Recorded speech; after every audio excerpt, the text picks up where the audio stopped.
A very pleasant good afternoon as we welcome you into a Tuesday edition of the Lion Country Kia Goon and Ironhead Show. We are at Quaker Steak and Lube because we can be. Yeah. And they actually allow us in this establishment to the amazement of many. But we appreciate it, and we love being here on Tuesdays and Thursdays. Quick programming note. Actually, I'll wait till we have the radio audience, which will be momentarily. But we will have just a Thursday show next week. Lots to get into today. We're going to talk, obviously, Penn State football and the new coordinator. And I, for one, am excited. Loved watching Tim Allen on Toll Top. I just think this is I will say, it's an outside of the box. What's that? Not Tim? No, sir. Tom. No, not the Indiana coach. Mm-hmm. Oh, no. Actually, it's being met with mixed reactions, and there's a couple of things we'll get into with it, because I do think, as we welcome in the Sports Radio 98.7, the Fox audience here on this Tuesday to the Lion Country Kia Goon and Ironhead Show here at Quaker Steak and Lube. Actually, let me just programming note first. At 7 o'clock tonight, we will have a special program. It's an NIL program with Penn State basketball over at the We Are in Phillipsburg. It is going to benefit the Emily Whitehead Foundation. Emily, of course, is referred to as a miracle child. She's actually now at the University of Penn, finishing up her first semester there. But she was diagnosed with leukemia. And it was, they gave her like a 1 in 1,000 shot of surviving, and she has survived and thrived. It's a remarkable story, very inspirational. Tom Whitehead joined us on our Let's Talk program here in the State College area Monday morning, and we'll be there at the We Are In tonight, and we'll be one of the many interview subjects. Jim Galani and Landon Tengwall will be down there providing the hosting duties for tonight's show. And it'll start at 7. We'll end somewhere around 8, between 8 and 8:30. But lots of good interviews. Should be a fun time. It is an event that is not open to the public. I just want to be clear on that. This was an NIL closed event, so an opportunity to listen in. But thanks to the folks at the We Are In for hosting that event tonight. Thanks to Nittany Lion Basketball for their cooperation. It should be a lot of fun. Again, that gets underway at 7 o'clock tonight.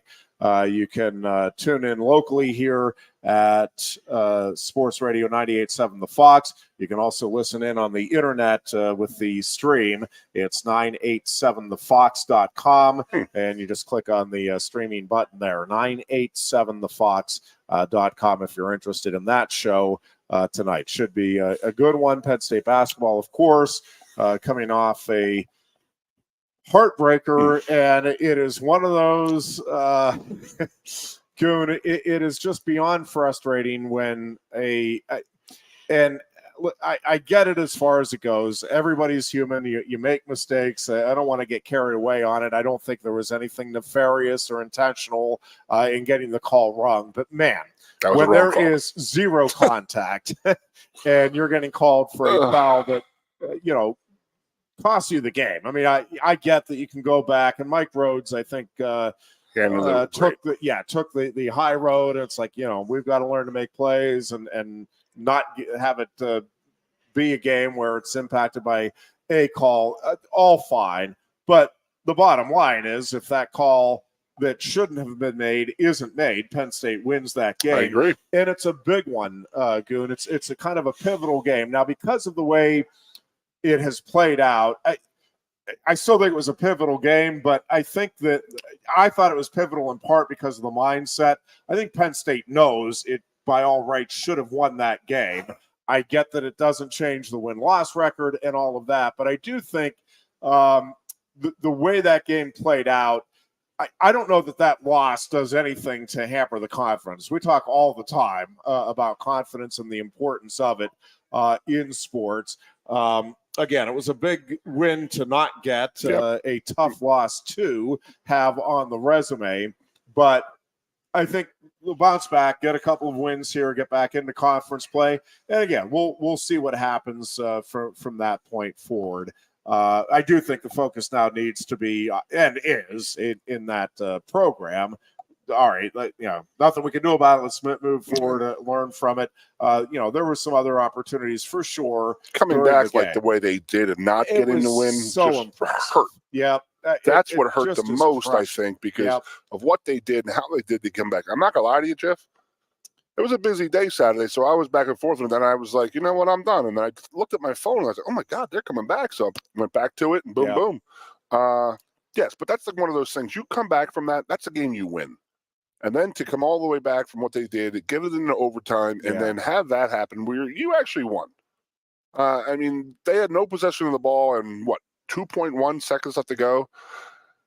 And then that call is made, and it's just like, we're at the point now where we're complaining about the NFL referees a lot. They're making calls when they should be making calls, and it's just like, let the game play itself. And it's like, we're getting more and more like referees and umpires inserting themselves into the talk and into the conversation. And the best thing I've ever heard about an umpire or referee is if you know their name, they're not doing a good job, right?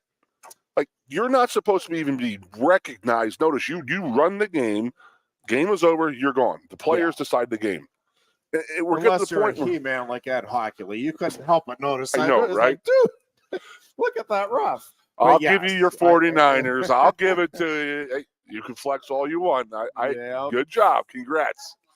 I don't even want to talk about it because I'm sure we're going to talk about it here. We will. Although, we will get it. Yeah. So we have a 49ers fan in our presence, and he has to flex every Tuesday. So we'll see who's flexing in January. Because it looks like you right now. There's no doubt in my mind the 49ers are my Lord, they look good. So, anyways, it was just tough to see, tough for the guys, you know. But again, I bounce back mode now, and we'll see what happens from here forward. I like the way this team has come back since the Bucknell loss. They just seem to have found their sea legs a little bit. Still a very tough road to hoe, and listen, the struggles on the glass are going to cost this team. I mean, there's just no way around that. I think there will be. I certainly hope there will be improvement on that end, but I don't know that it's going to be as drastic of improvement as they're going to need to be, contending night in and night out in the Big Ten. But we'll see. I do love the hire of Mike Rhodes. I think long term this program is in really good hands and very much on the right track. This first year may be, and we'll see. We'll see how it plays out. Maybe a little bumpier than what I was anticipating after that 4-0 start earlier this season.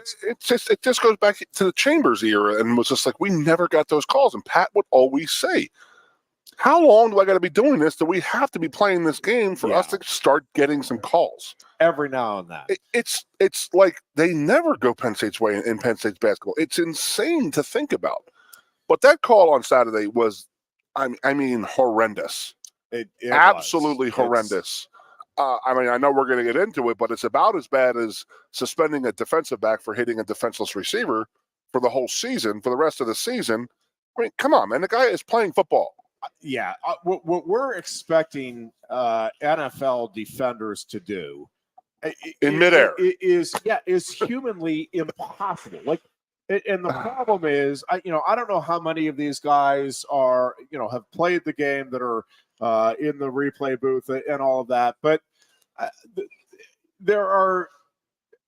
you're asking guys to make millisecond decisions. Second, and it's not even decisions; it's adjustments. Because you might be making the right decision, and then if the offensive player lowers his level, well, now all of a sudden, like you made the right decision. You're like, nope, I got to get lower, or we're just not taking into account. I understand the desire to make the game safer. That nobody disagrees with that. I just think we're not being realistic in what the human body can do and how it can contort itself in a millisecond when you are in a physical contact sport. I mean, the intent of the defender is to bring the offensive guy to the ground, and you need to do that with authority. And we've seen some plays where quarterbacks have, oh man, how did he break that tackle? Well, how did he break that tackle? Because the defender knows if he continues through with that tackle, there's going to be a flag. Yes, it's ridiculous what is being asked. And to go back and review it afterward and still say, yes, nope, you're done for the season because of something that again there's nothing. Has there been a history? Does he have multiple? And that's the issue because he did the same thing to the Denver guy. Yeah, third time this season. But again, it's you could do it 10 times. And if you're playing football, I genuinely don't know what you can do. Like you can't not try to hit the guy. Like that is your job. And the only way you can avoid the contact that we're talking about here is to not hit the guy. But you're taught from day one as a safety, dislodge the ball from the receiver. Okay, so the guy is there. He's going to make the catch. I'm going to try and dislodge the ball. I'm sorry. Did he launch himself in this? But he was making a tackle. Yeah.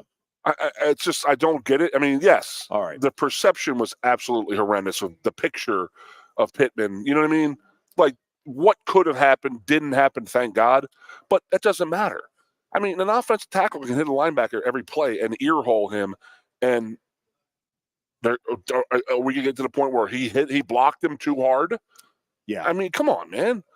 All right, let's go to the Tom Allen hiring. If you missed it, it is now official. Penn State has confirmed and announced that Tom Allen, the former Indiana head football coach, is the new defensive coordinator for the Nittany Lions. A lot of mixed reactions, and I understand it as far as it goes, the mixed reactions. What I will tell you, there's a couple of things in play. One is the overall record in Indiana, which is not great, but I compare that, Goon, to taking the job at like Temple.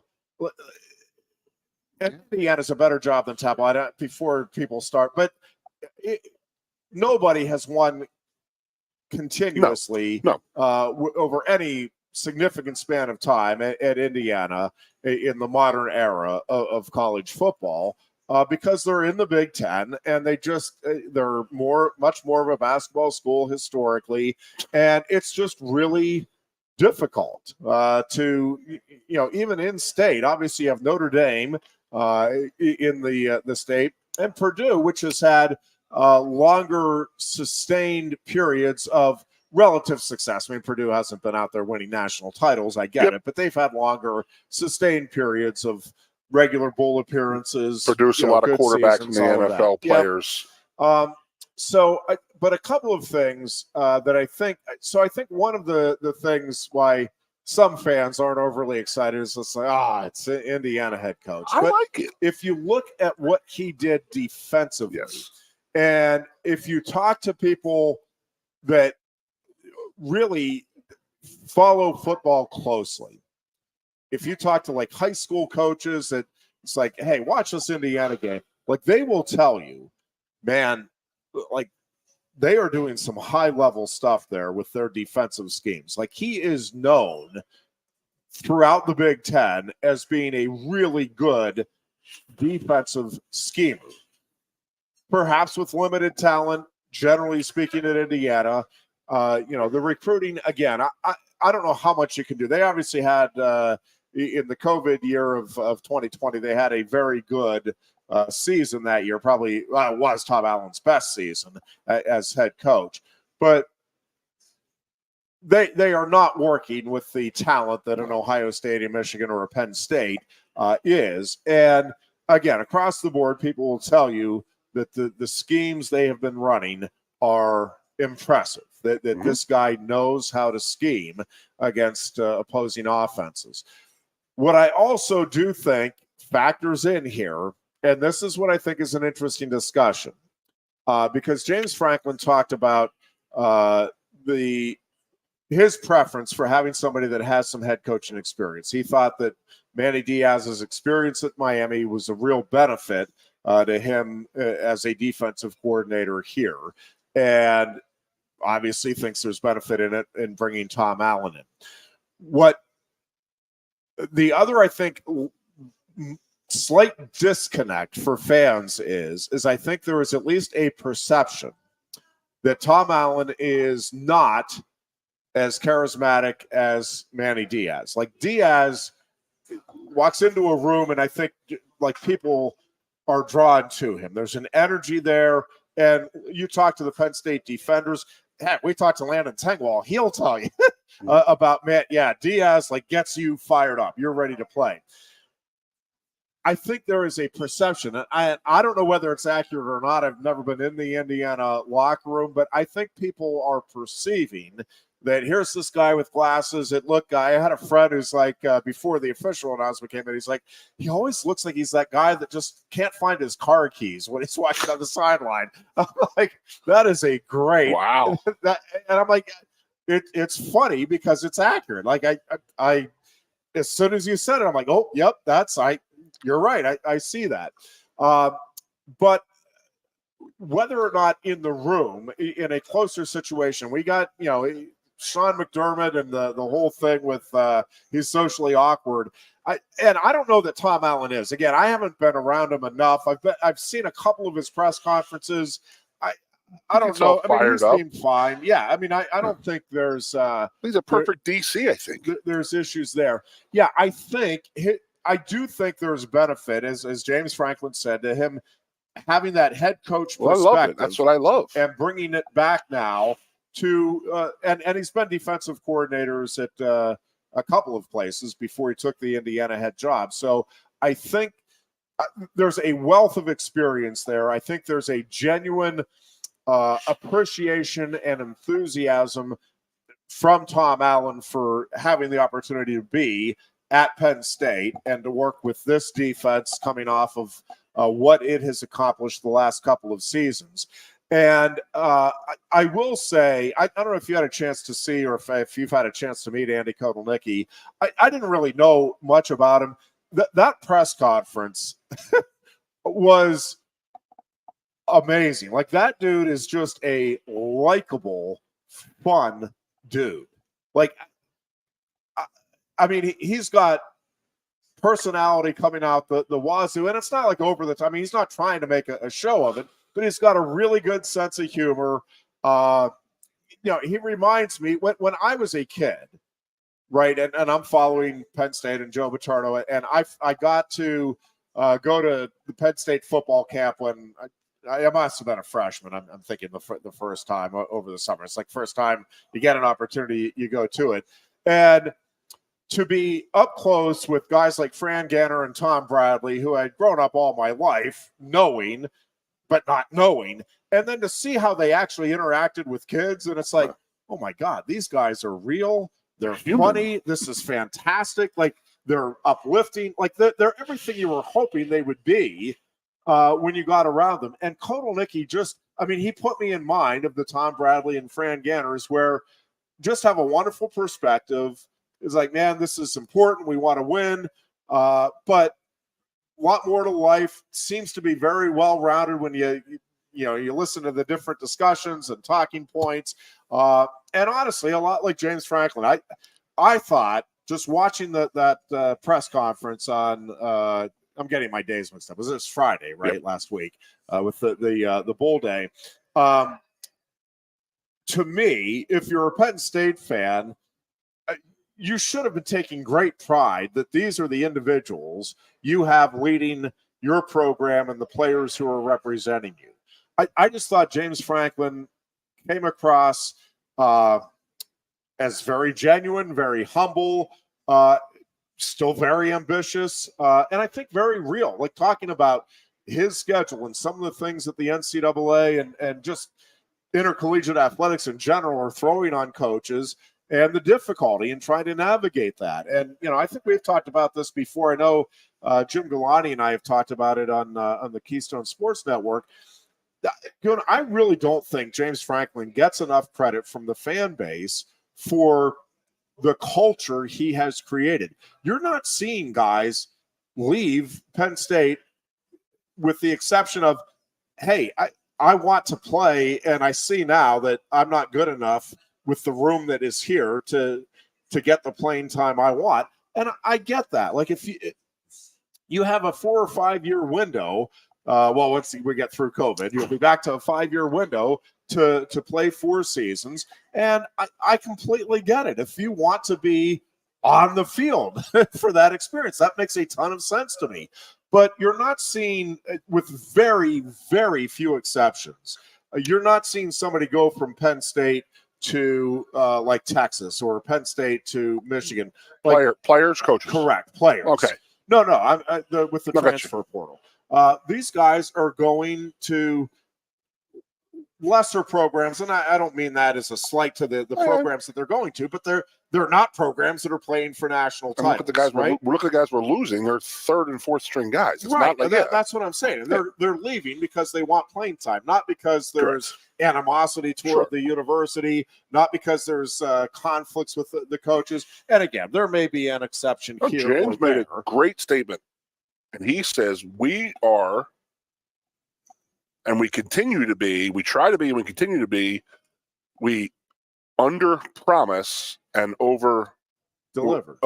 Yeah. And that's exactly what he said the program is. And it's like, you can read that a whole different way than he meant. And then I think that's where the article started I was reading today. And I was like, why are they saying that? Because what he was saying, and in the article, they got into it, and he said, I mean, we're not going to come in here and overpromise you. You're going to get this, you're going to get that. No, we underpromise, but we overdeliver on what we do. And I was like, that is a great example of the way he is. And you're seeing that with these guys. I mean, with the players not leaving. Yeah. And then we're not having, and not opting out. Chop Robinson opting out is the biggest one. Is the only player, and don't misunderstand that as hey, Chop, you should have. I know nobody begrudges Chop Robinson that decision. It makes a ton of sense, but to have one player opt out in a bowl game when you have as many guys declaring for the draft as Penn State does, to me speaks volumes. And I know I genuinely understand the desire to beat Michigan and Ohio State and the agony that comes with those losses. I'm just telling you, I think you need to sit back, take a look at the big picture, and appreciate what a special spot Penn State is in.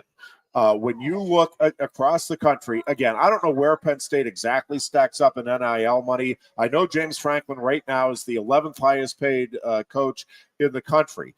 It's a top 10 program. The fans that keep saying, we're throwing all this money and we're not getting the wins. Yeah, you are. You're getting exactly the wins and a little bit more than what you're paying for. That's the reality. The NIL money, again, is not top 10 NIL money. Penn State's recruiting classes are not top 5 recruiting classes. They're really good recruiting classes, but they're not top 5. Penn State is in a good spot. I get everybody wants to be winning national titles. There's one team each year that gets to do that. And right now, when you look at the overall landscape in college football, there's 5 to 7 programs that you could argue, yep, they're in a better spot than Penn State. And I'm talking just competitively. Okay, wins and losses, competing for national titles. I think there might be 2, maybe 3 programs when you take a look at the overall picture. Graduation rate, yep, still matters here at Penn State. Still extremely high here at Penn State. when you look at the culture, do these guys feel good about their Penn State experience when they leave? Do they have fond memories? Do they like the locker room, the experience that they had? Overwhelmingly, yes. Again, any program anywhere, there's going to be some people for whatever reason that, yep, it wasn't a positive experience. But I mean, it is overwhelming the folks that leave this program and talk fondly of their experience with the coaching staff, of their teammates, with the university, etc. And I think that's only going to improve with Pat Kraft in charge of the athletic department and the cooperation that there seems to be, at least throughout the football program and the athletic department. So I just, that stability and the overall feeling that family feel that some fans will poo-poo and oh, give me a break. We want wins. Fine. I'm telling you that there's more to life, more to football than wins. Now, do I think James Franklin wants to win at the highest level? Yep. Do I want to see them win at the highest level? Am I frustrated by the Ohio State and the Michigan losses? Of course. Like, everybody wants that. I just think in the fervor to get there, every now and then it's good to just pull back and hold on a second. Like, we have somebody that does a wonderful job of talking about the university, the student athletes, representing them consistently, the coaches that he has brought in, and it's been a lot of them. It's a different world, okay? It is. Than when Joe Paterno was here, and you knew the coaching staff, there might be a change every 3 or 4 years. It's a different world. But look at the coaches that have come through here. And I don't mean just the coaching, although it is impressive. I mean the type of people, the caliber of human beings that have been associated with this program from a coaching standpoint. And yeah, when we've gotten to know Landon Tengwall pretty well. Man, just a really good, personable, impressive, well-spoken, fun guy to be around. I think I've talked before, but I've had some interactions and gotten to know, Dawkins a little bit.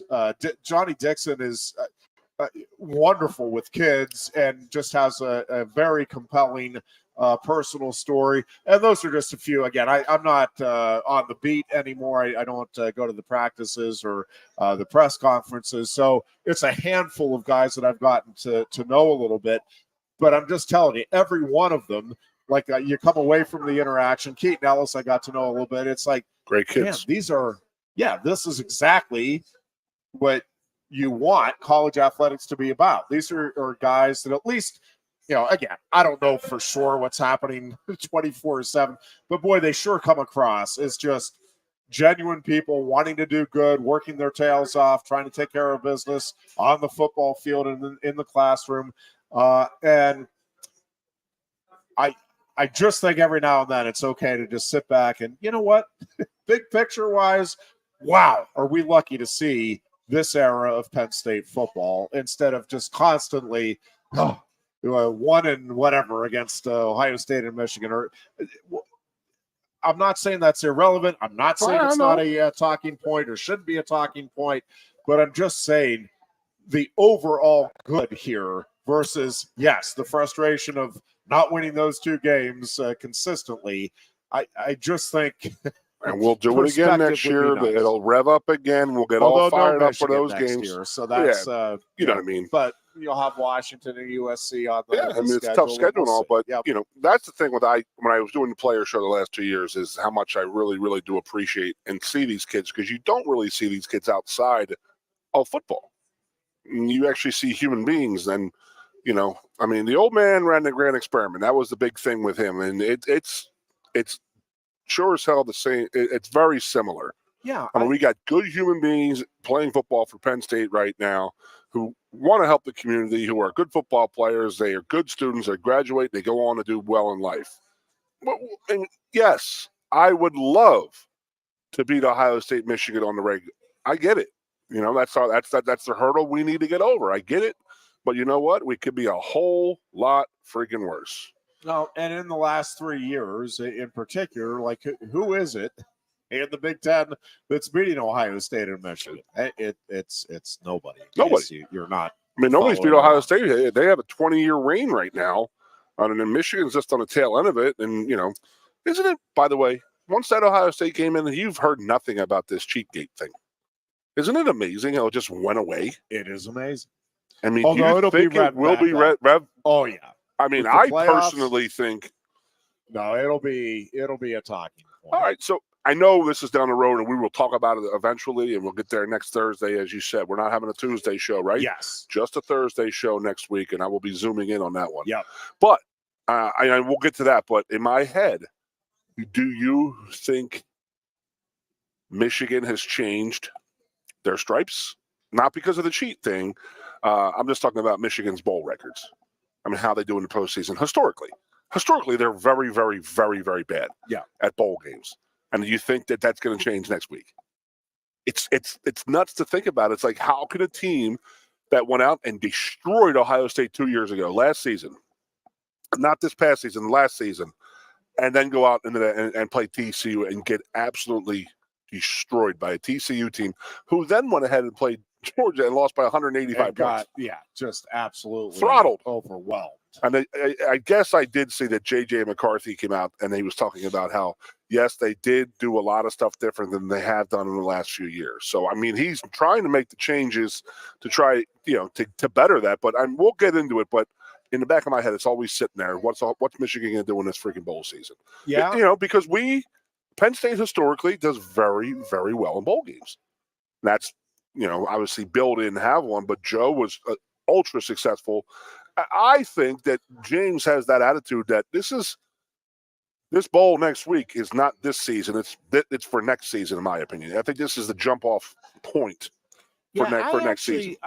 It's interesting you say that because I actually think, and I think Joe Paterno did a good job of it too. Like, I think there's a balance there. Like, I do think James Franklin looks at this as a reward for this season. I'm talking about for his kids, not for him. But it's like, hey, you guys earned this, and let's send the seniors out to the guys that but let's get this for this season so that we finish this thing the right way. But yes, I mean, you'd be crazy not to, in particular with the practices, but even the game, not be looking at this with an eye toward next season. And hey, we want to get extra reps here for the younger guys that we're going to be expecting to be in the at least contributing significantly next season. Hey, I'm not talking like X's and O's. I'm just talking about going in the next season with a win. Because I'm going to tell you, I was involved with Penn State football 8 years. And I had one lost bowl in that, and it was my sophomore year when we played the Booze Buster Bowl 2. Yeah. And I'm going to say that winter was the absolute worst of all of them. And when I came back in 2005, the level of miserableness amongst the guys was off the charts because they had 4 or 5 losing seasons. They hadn't been to a bowl in a few years. So, and the old man was like, first day of classes, they were starting their winter routines. I mean, when you win a bowl game, the old man would at least wait till like Valentine's Day before he started beating you up in the morning. But when you lose, it's that bad taste in the coach's mouth, and it just carries over. So I think that James has a really good feel for that. But they do like to go down. It is a celebration of your team and your hard work that you put in last year. Let's go down to Atlanta, have some fun. But then we still want to go out and play a football game and win a football game at that. And I think that he has that nice little balance going right there. Yep, and I think I think that's important, striking that balance. And well, me, in my world, I mean, I think that James has a pretty good feel for this. It's like there's other stuff in this world than football. You know what I mean? No doubt. Joe was adamant about us having regular student life type of things. Like you were a regular student before you were a football player.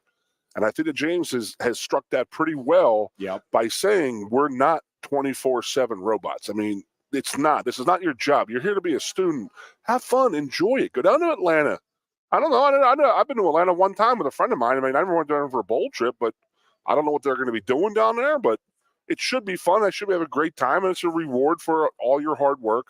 But it's a nice kicking off point for the next season, too. Yeah.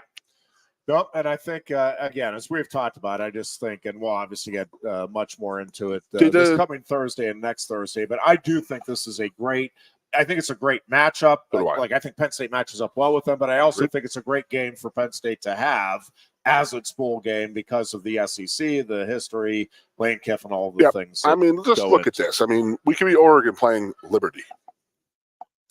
Yeah, does that really get you fired up as a Ducks fan? Like their last game as a Pac-10 member, they're playing Liberty, and that's not a knock on Liberty. That's awesome that they're in it, but it's like, how are you getting up for it? I mean, I'm getting real jacked up because I'm not a Lane Kiffin fan, but his tweets are pretty funny, and he can stockpile some, and he's a talented coach. You know, it's off the field. I don't know. You can be whatever you want. It is what it is, but. He's a name, and Ole Miss is a name. Yeah, it's going to be in their backyard, so we're going to be outnumbered as fans. And I think it's a great matchup for us. I really do. I think we match up well with them. I think that our guys are going to want to end this season correctly, and that's the way it should be. I'm looking forward to this game, but if it was Liberty, I mean, would you think he'd be this jacked up? No way. Ole Miss is a great matchup. Yeah, no, I 100% agree. We're going to take a break here. When we come back, I do want to talk some wrestling. The Penn State contingent, current, past, and future, had a pretty good showing at Senior Nationals in Fort Worth over the weekend. We'll talk about that and much more. Yes, we'll get into the NFL, both the Steelers and the Eagles. 3-game losing streaks. They're pretty much just the same situation here, Goon.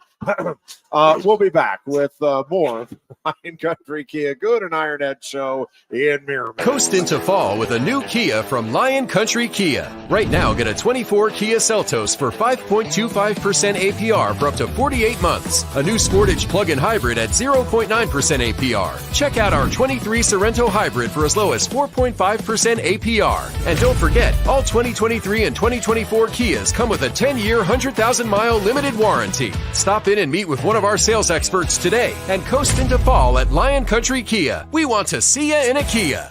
Since retiring, I have spent my time searching the countryside for the hottest wings in America. I always seem to end up disappointed. You call these hot? Back off, Luigi. Mamma mia. Your hands it, busboy. Your wings suck! I knew I should have stuck with Quaker Steaks Triple Atomic Wings. You think I'm tough enough? The Center Hall Farm Store has been serving Center County and beyond for well over a half-century. A small family business, the Center Hall Farm Store specializes in animal nutrition and manufactures its feed fresh using local ingredients. Get the best in horse, cow, pig, chicken, and bird feeds. If you're not already a customer, stop in and see why so many of your neighbors are. The Center Hall Farm Store at 110 West Allison Street in Center Hall, or call us at 814-364-1393. Sioka Toyota of Williamsport invites you to stop in today or check us out online. We have the smart path to your next Toyota, like the all-new Crown, BZ4X, the all-new Grand Highlander, Corolla Cross Hybrids, Sequoias, and more. Over 100 new Toyotas here and on the way. Don't make a $1,000 mistake. Choose Sioka Toyota of Williamsport and see the Sioka dealership's difference. Buy or reserve yours today and see for yourself why Sioka Toyota is the only stop you need for your next new car. Sioka Toyota, it just feels right. Ready to be part of something bigger? Come pave the road to success at Glen O'Habaker and discover a career where your hard work and determination can build a bigger, better future. Our team believes we can build a stronger future together. Join us at Glen O'Habaker, where we value teamwork on the field and on the job. Go to GOHcareers.com to apply. GOHcareers.com. And best of luck to all the Center County sports teams all season long from everyone at Glen O'Habaker. The Goon and Ironhead. Right? I love this. I mean, guys. we've not talked that's about us. this. The Goon and Ironhead. I do like it. When I think of Goon and Ironhead, that's what I think of. The Goon and I Ironhead. think everybody says it like that too. I think and then we show up and they're like, geez. Together. Then we show up on the screen and they're like, they're a lot bigger than the Goon and Ironhead. Leads us to believe. We are at Quaker Steak and Lube, as we love to be every Tuesday and Thursday. Again, we will not be here next Tuesday. Just a heads up that we will be off on Tuesday the 26th. So we will have our show, of course, this Thursday and then a week from Thursday. But we will take that Tuesday, the 26th, off. They do have they're getting set up right now as we speak. The wing buffet will be getting underway here in 20 minutes. Yeah, go ahead. Got one for you, buddy. Yes, sir. So I told you to eat the Chipotle barbecue last week. You loved them, right? Good call. Yes. I got them today again. I got my little 6-pack before. I had my little lunch. I had my little 6-pack of drums. And I said, you know what? I need a little heat in there.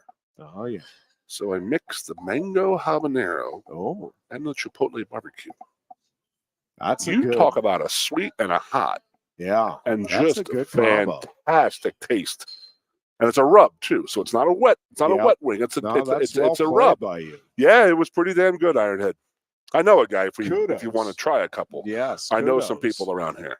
Job well done. Yes. Listen, Quaker Steak and Lube, a great place to come on down and watch the bull action. That was a bad one yesterday. Bad one for Ricky Rana yesterday. Kentucky. What a comeback, though. Tough one for Old Dominion. Jumped out, what was it, 28-0, right? And then I saw it as 28, but then somebody said that it was 35, and I was like, I don't think it was 35-0. I think it was 28-7, and then turning 35-7. I don't even. Well, I might be getting mixed up. I thought it was 35-14. I think it was 28. Okay. I'm not sure. It was definitely 28-0 because that's what I was watching. Anyways, and I had turned it off by then, and I was like, Old Dominion came blew at least a 28-0 lead. Ended up losing in overtime, 38-35 to Western Kentucky in the famous, not the infamous, the famous Toastery Bowl. Did you have to look it up? I still don't know. I haven't even looked it up. It is a restaurant chain in the Northern Virginia, North Carolina area. Okay. Huh. I have never heard of it. Famous Toastery. Famous Toastery. I don't know how famous that. Do you know what bowl it is, though? It was the Bahamas Bowl, but then the Bahamas Stadium was getting jacked up, so they had to move it. So they moved it to Charlotte. And if you don't know, that's the one that's played in Boise. Wait, what? Charlotte. I do like the Boise Bowl personally. Ricky, that was tough. That was a tough one for Ricky. Yeah, it does. It really does. Well, Ricky Ronnie is obviously on Coach Franklin's tree, and then you get another one tonight in Huff down in Marshall. So he plays tonight at 9:00. I wanted to get into that, but I got a question, and that is that if you watch that Hilltopper game, the Western Kentucky game last night, Old Dominion, I'm like mid-sneeze here. Fighting off. They had 5 or 6 guys opted out from Western Kentucky. Yeah. And none of them are first-round guys. And they said before the game that the coach allowed them all to travel, and then he could make the decision at any time before the game if they wanted to get involved or be uninvolved. So their starting quarterback from yesterday was on the sideline yesterday in his practice or game jersey with sweatpants on. And they said he decided like 3 or 4 days ago that he wasn't. And I'm like, wait, what? I mean, why would you put yourself in that situation? And then 2 is, why would the coach allow it? And 2 is, why would you put your teammates in that situation? If you're out, you're out. I can't, Olu has not made a decision if he's playing or not yet. He had already said, he's going to the NFL. We get that. But all of our guys have announced that they're the only guy who's not playing is Chop. But you have to put hey,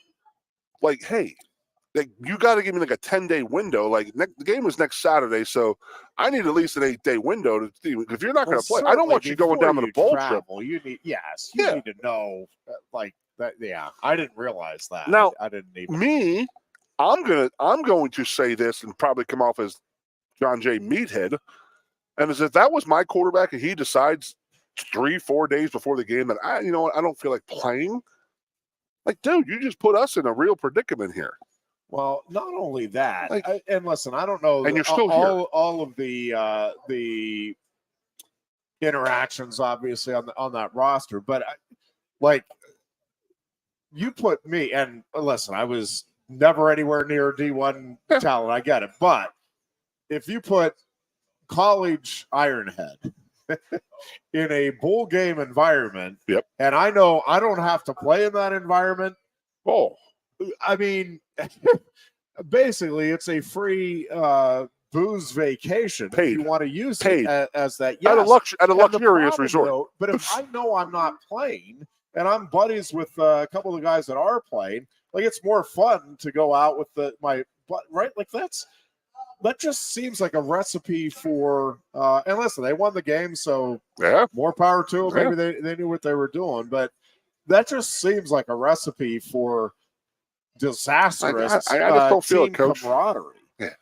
Doesn't I'm with you. That's 100% where I'm at, because because have guys kind of tugging, even with the ones that are definitively. Dude, why are you playing? Come on out with. Why are you playing? We're going down to the strip club tomorrow night, dude. Trust me. Like I want to get into this, and then we're going down the wrestling route here soon. But did you listen to any press conferences about James or anything? Are they traveling down as a team? Do you know what they're doing? Any kind of? I don't, to answer your question. Okay, because what we did, the part that I heard, I did not hear that addressed. I guess I've been assuming they're going down as a team, but I don't know. We didn't. Did you know that? I didn't. Okay, so my first year was the old school way, and that was we met up in Harrisburg on 6 o'clock in the morning on 8 days before the Fiesta Bowl in 1992. We met up at Harrisburg, and unbeknownst to us is that all the upperclassmen go out, and they get, because they put them in a hotel room, and they just go out and get blasted, party the night before, then they fly out to the game. So that changed because then, I guess I'll give the quick synopsis, and that was we used to have practices. We used to have bowl practices up here, and then Joe would say, go home for Christmas. The day after Christmas, the morning after Christmas, you'd be on that plane going to Arizona. Yeah. So, but you would have like 10, 12 practices in like the month before Christmas after your last game. So then it got to when they found out that the NCAA allowed you to pay a player a first-class ticket from their hometown to the bowl game. So let's just say in 1992 we started this going to the Blockbuster Bowl, but then 3 years later, just say I was given a check for $1,400 because that was a one-way ticket, a first-class ticket from Philadelphia to LA for the Rose Bowl. And if you found something cheaper, you could keep the difference. Gotcha. So we found, my little brother found tickets for $330. We made we made $1,100. You know what I mean? That's huge money. Yeah. You know, and you get out there, but the difference is that when we got to do that, we had to go out. We changed everything, and that was we didn't have bowl practices in State College anymore. We would practice on Friday and Saturday of the week. You had to lift twice and 2 runs and 2 lifts for the 3 weeks in between class. Joe was that concerned about school. He's like, football's over, get to class. Yeah. Get your finals done. We'll practice Friday evening and then Saturday morning. You know, that was our big practice time for the week. So you did that twice. But then you got to the bowl game December 20th, let's just say when I came back. So December 20th, you go to the bowl game, and you had a week. I'm talking a week. I'm sorry, not a week. You had 5 days of, I'm telling you, some of the hardest practices I've ever had at Penn State. Yeah. That's what it was like, we're going to condense this bowl practices. And we always used to say guys would lose their jerseys in bowl practices, meaning you were a starter, so you were in light blue on offense, but then, it got so crazy that if you weren't playing well in that bowl week, they would put a backup in there. It wasn't like, so it was insane. So we would go down to the bowl game December 20th, 21st, and have 4 days of 2-a-days at a remote location. Yeah. And he would just beat the tar out of us, get it all out, get all the prep in. We would go to the bowl December 26th or the 25th, and you would have Christmas Day. And then you have the 24th and 25th off was what it was. The 25th, you had 2 days off. Yeah. And it was always the unwritten thing, get it out of you. You're going to go down to party. You're going to go get it out of you. You don't have practices. You don't need to be drinking game week. Go out Christmas Day. But Joe's smart. No one's open on Christmas. Right. So we were really going out. No, we're in a hotel room getting knuckled. So that was what happened. But you know what? It worked for us. because then you can go out on your own. You could stay, and you flew out on your own. You could have driven down. The guy, when we played in Florida, some guys drove down. But, we were getting money that way. So I don't know because somebody did ask me, do they do that anymore? And I don't know. I don't know if they fly out as a team. I don't know if they fly out on their own. I really don't know.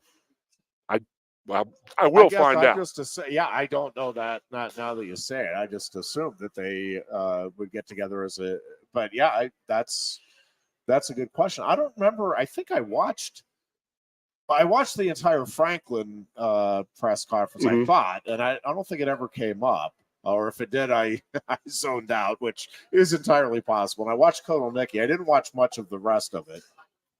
He was great. I mean, I know you mentioned it earlier, but the Dairy Queen thing, I was like, this is awesome. He was, funny. He really was. Very personable. Oh my gosh. Very well paid too. Yeah. And Tom Allen, by the way, what was it? I think 3 years, and it goes 1.6, 1.7, 1.8, or in that neighborhood. I might have. Remember, he's still getting money from Indiana too. Correct, and I think that does factor in here to offsets. Yes, reaching an agreement that feels like a win-win. Like Penn State. I don't know that I'd call it getting them on the cheap, but not as much as you might have to pay if it wasn't in the circumstance that I like the move. I didn't get my couple cents in there, but I really like the move. Yeah, and I've had a couple people. So one thing I will just say, and listen, I've struggled with it too, but I think people have to, and I think younger people probably already have, but a lot of my friends are like, dude, he's just going to use this. Like he's going to use this as a stepping stone to get back into him. Like, well, what the hell else is doing? Like that's what Manny Diaz did. Like, yeah, that's what these guys are doing. Like that's what you want, though, is you want guys that are coming in with the idea that I've got to prove myself. I got to do well, again, and I move on. Right, and then that is, you're not, with very rare exception, you're not finding the guys, especially at the coordinator level, who it's like, yeah, I want to be the defensive coordinator at Penn State for the next 2 decades. This is what I'm here committed to just being a coordinator. And when I say that, coordinator is fantastic and a big job.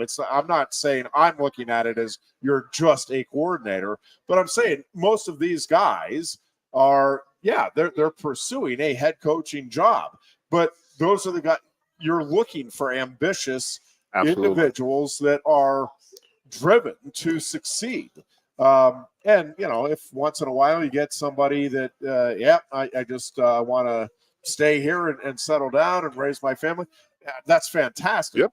But it's, I think we've got to get away from the, especially when it comes to the assistant coaches that, man, if you're not committed to being here. Now, head coaches, that's a different thing. And, there was concern there with James Franklin for a while, obviously, that he might be bolting for another job. And, when you saw it with Micah Shrewsbury with basketball, like that is disappointing and frustrating as a fan. When you're, head coaches, yes, you want them to kind of put roots. And I think they have that with Mike Rhodes.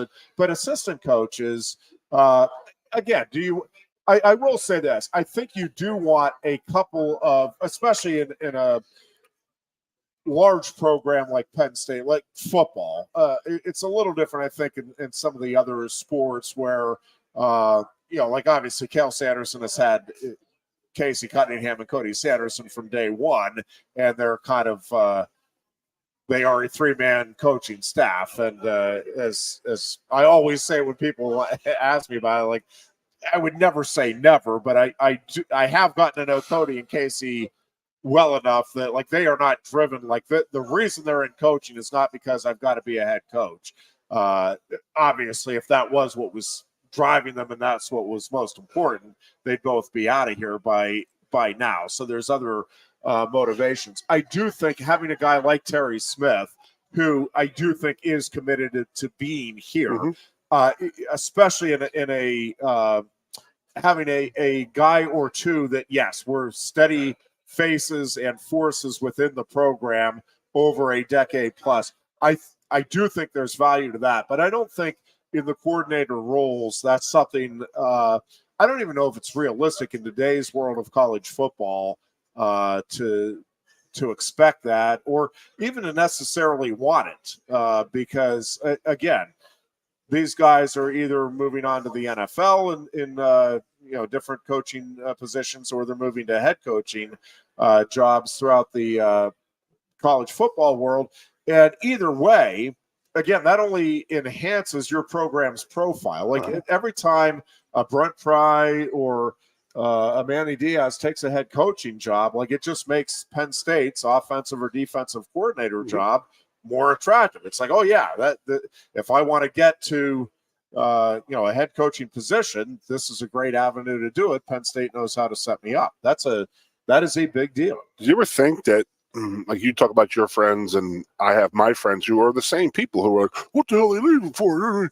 Like, the Paterno era was awesome, fantastic, but so completely different than what everybody else's world was in college football for 50 years. No, and I don't think people realize that, of how, like, we had it great. We had a wonderful thing here, but nowhere else, anywhere, was it like that. Yeah. Like, you go to Alabama right now, and Nick Saban's been there for 17 years, and they still talk about Bear Bryant. It's like one of those, it is what it is. But I always talk about when I came back and I saw guys from the 70s and the 80s and the 90s and the 2000s, and I'm like, we all had the same college experience. We all truly, truly did. Yeah. And this is where we're at right now, is like these kids are not having that experience, but they are. It's just in a different way. It's just a different world. Like my show, I called old school, new school, same school. I mean, I'm old school. Aeneas was the new school, and we have a new program, a new leader. But it's the nuts and bolts are all the same, in my opinion. But again, you think that the Paterno era, I mean, it just warped people's minds a little bit on how the real world works. Yes. Like my buddy Fitz at Maryland, like he's like, bro, you don't know how good you have it. I guess I go back. This is back in the 90s. We were talking like he graduated in 96, and he'd be like, yeah, dude, I had three different coaching staffs. Yeah. And like I go back there 10 years later, and there's been 4 since. It's like I'm 7 coaching staffs removed from people that I was coaching. It's crazy to think about. It is. I mean, as you said, even in the 70s and 80s, that type of stability didn't exist anywhere else. But it's only Osborne, Tom Osborne. That ability to move on is greater now than it ever has been. And listen, in part, it's because there's this mentality of you've got to win and win now, and in part, like it used to be. That's not even accurate. I think at most good places, it used to be, listen, 5 years, you got to get your kids in. Let's be, let an entire recruiting cycle play out, and then we'll see where the program's at. The problem now is, I say it's a problem, but the reality is now, because of the transfer portal, because of the NIL, like it's a 2 or 3 year window, maybe, to get it turned around, with very few exceptions. And I'm talking about places where there is pressure to win, where they're expecting New Year's 6 bowl games or better. Like you don't have that 5 year window to show real progress. You've got like 3 years maybe to show that, okay, we've turned it around. We're off subject again, and I'm sorry, and I apologize, No, but that's how my mind works. But I said it before, and I'll say it again. Why waste time recruiting high schools at this juncture in college football? Now, I know it is, you have to do it. Well, you have to go see all the high school kids. You have to go see the coaches and have those relationships built. But in my opinion, this transfer portal is like, I will just say offensive lineman.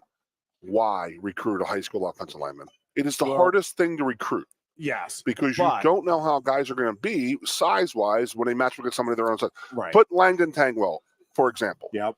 Okay. Langdon Tangwell, I saw him and he was in 8th grade at a football camp here at Penn State, destroying 4-star defensive ends. He was in 8th grade. You know, so it's like, okay, how do you know that? You have to go out and do this. But, like, you knew he was going to be a good player.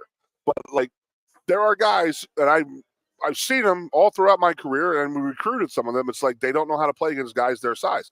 So it's like, why would you waste any time? If there was any kind of question mark, like, how's he going to match up against somebody his size? Why even waste your time? Why even give him a scholarship? Let him go to JMU. Let him go to Temple, Mac School, and say, hey, we'll talk next year. Go prove yourself. Well, I think it's crazy. So this is the one thing I do think is just interesting. And I think we'll get maybe a better indication in over the course of the next few years. Yep. One of the things I think is that there is benefit. And James Franklin kind of touched on it a little bit of a roundabout way. By the way, you're listening to the Lion Country Kia Goon and Ironhead show here at Quaker Steak and Lube, and you are doing so in the Center County area on WFXS, Pleasant Gap State College, and we appreciate your doing so on this Tuesday afternoon. I think that's very nice timing. Thank you. Jeez. Every now and then we get it right. Not often, but every now and then. I think when you have a program that is mostly guys that are high school recruits and that they're growing together, and that's why, you know, listen, I had high hopes for this season, and, you know, we got into the debate when you weren't here, Booch and I, whether you label this season a failure or a disappointment and all of that. And regardless of where you come down on that, I do think hope remains high for what this program could achieve next season. And I think that the season after that, like, they're just in a good spot. And I think when you have a program that is mostly comprised of guys that have been together for 4 or 5 years, you know, to whatever with their class, I think that chemistry component, and it's important. We see it in basketball every now and then, where, you know, Kentucky has the 5-star recruits, but then there's a program over here that has 5. Butler has 5 4th years, right? And it's like, well, that team knows how to play together. They may not be as athletic, they may not, but they know the game and they know each other, and they have that feel. And I think, and especially with line play, if you can get it, and again, much harder to actually get. All right, let's get the right 5 guys that are within a year of each other, or 4 or 5 guys that are within a year, and let them, if they start together for 3 years, boy, that 3rd year could be a pretty special unit. Hopefully, all 3 years it's special, but really special that final year if you're going against, again, largely offensive lines that have, and if you have an entire team like that. Now, again, I think you've got to be smart and bring in, and it's much the same thing with the what we see with basketball or wrestling or any of these sports. Like, I think if you're relying just on, hey, let's go get the next hottest guy that's out there in the transfer portal and bring him in, and I think it's harder to create that culture. But Penn State, like in wrestling, has the culture, and now an Aaron Nagao who fits in perfectly. It's like, yeah, I want to come in from Minnesota. Mitchell Messenbrink wants to come in from Cal Baptist. Bernie Truax as a graduate, and to me, that's a little different. People keep saying 3 transfers, and it is. I mean, I get it. By definition, that's accurate. To me, once you've graduated at your school, like you have, Bernie Truax fulfilled his obligation to Cal Poly. He now has an extra year. It's like, hey, I want to go explore something else. To me, that is a little different than somebody that is transferring during the course of their career. Not better or worse, by the way, just different. And so to me, like Mitchell Messenbrink transferring after his redshirt freshman year, and Aaron Nagao after his second year in the Minnesota program. There's just a little different feel to me with those two guys coming in. But again, you're looking for the right fit. Yeah, you want great wrestlers, you want great football players, great basketball players, but you don't want a guy who's a great athlete and doesn't get the team concept, doesn't really buy into what your coach is trying to do schematically or in the community, whatever it may be. Like there does need to be that fit. And I just think it's easier to establish that fit if it's kids that you've had that relationship with from, their junior year in high school when you start the recruiting process, or earlier in some cases, I guess. But than it is to, hey, this guy says he wants to come in. Let's get together, have a coffee. Yeah, come on in. I just brought this up because of what James said last week about how it's just rampant. And the tampering is just rampant, and I was like, "Oh my God, that's." I mean, just think about that. I mean, first of all, I do want to get this off my chest before you get into the wrestling talk here, and that's the Raiola kid committed to Nebraska. Yep, his third commitment. Yes, third commitment. Yeah, he's in his fourth high school and his third college commitment. Are you going to trust that kid? That's where I'm at. I'm like. I don't know. I'm like flustered by the whole thing, and like, to be honest with you, but like, I'm like, man, your dad and his uncle's the O-line coach at Nebraska. So, okay. Well, and by the way, his salary was doubled miraculously in the last couple of days. Funny, right? How that works. Good for him. But like, got three commitments, performance review, three commitments from one kid. I mean, is this just an attention thing?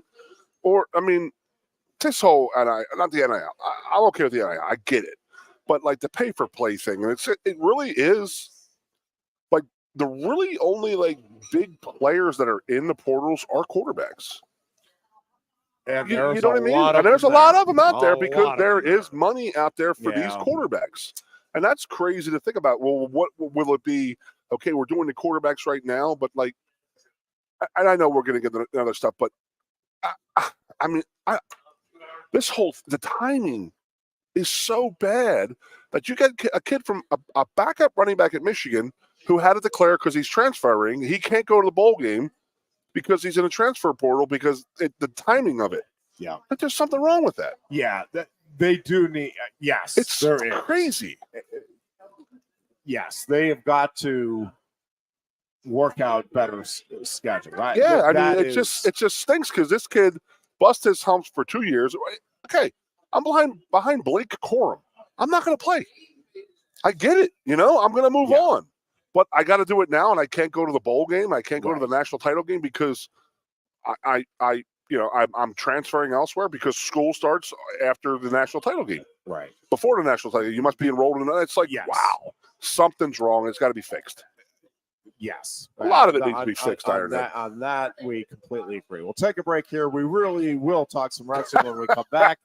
This is the Lion Country Kia Goon and Ironhead show here from Quaker Steak and Blade. Coast into fall with a new Kia from Lion Country Kia. Right now, get a 24 Kia Seltos for 5.25% APR for up to 48 months. A new Sportage plug-in hybrid at 0.9% APR. Check out our 23 Sorrento hybrid for as low as 4.5% APR. And don't forget, all 2023 and 2024 Kias come with a 10-year, 100,000-mile limited warranty. Stop in and meet with one of our sales experts today and coast into fall at Lion Country Kia. We want to see you in a Kia. Since retiring, I have spent my time searching the countryside for the hottest wings in America. I always seem to end up disappointed. You call these hot? Back off, Luigi. Mamma mia. Look hands it, busboy. Your wings suck! I knew I should have stuck with Quaker Steak's triple atomic wings. You think I'm tough enough? The Center Hall Farm Store has been serving Center County and beyond for well over a half century. A small family business, the Center Hall Farm Store specializes in animal nutrition and manufactures its feed fresh using local ingredients. Get the best in horse, cow, pig, chicken, and bird feeds. If you're not already a customer, stop in and see why so many of your neighbors are. The Center Hall Farm Store at 110 West Allison Street in Center Hall, or call us at 814-364-1393. Sioka Toyota of Williamsport invites you to stop in today or check us out online. We have the smart path to your next Toyota, like the all-new Crown, BZ4X, the all-new Grand Highlander, Corolla Cross Hybrids, Sequoias, and more. Over 100 new Toyotas here and on the way. Don't make a $1,000 mistake. Choose Sioka Toyota of Williamsport and see the Sioka dealership's difference. Buy or reserve yours today and see for yourself why Sioka Toyota is the only stop you need for your next new car. Sioka Toyota, it just feels right. Ready to be part of something bigger? Come pave the road to success at Glen Baker and discover a career where your hard work and determination can build a bigger, better future. Our team believes we can build a stronger future together. Join us at Glen Baker, where we value teamwork on the field and on the job. Go to GOHcareers.com to apply. GOHcareers.com. And best of luck to all the Center County sports teams all season long from everyone at Glen Baker. The Goon and Ironhead. Love those guys. We are at Quaker Steak and Lube. It is the place to be on a Tuesday or Thursday afternoon, or actually anytime they're open. A great place to come on down and watch the bowl games again today. If you come on down anytime now or throughout the evening, you can enjoy the all-you-can-eat wing buffet. It is a terrific selection of their fantastic wings. Of course, great place to come on down and watch NFL football, college bowl games, NHL action. If you're into the NBA, have at it, whatever. College hoops and much, much more. Senior Nationals with this past weekend. Really good showing for Bo Bartlett. Finished as the runner-up, lost to Andrew Lira's, the national champion from Northern Colorado last season. And, of course, Lira's has graduated and is full-time in the freestyle circuit. But Bartlett just looked really good, got a last-second win with a late takedown over Kolodnik, the Princeton standout, and just a really, really impressive showing for Bo Bartlett. Alex Facundo also looked really good and finished third.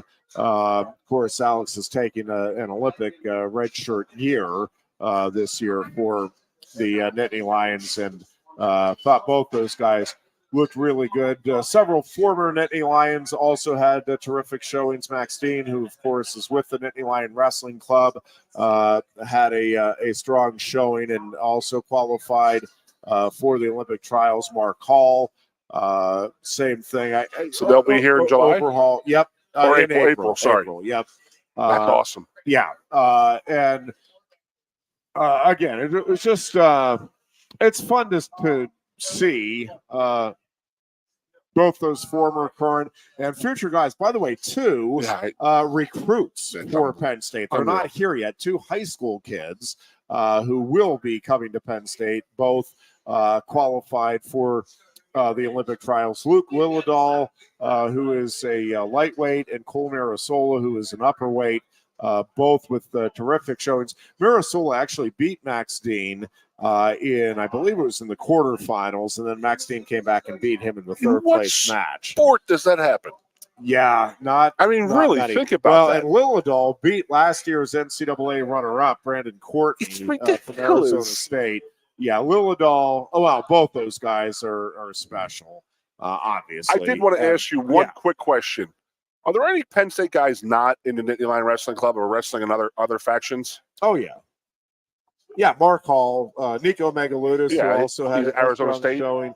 Mark Hall is with Penn. Is he coaching there?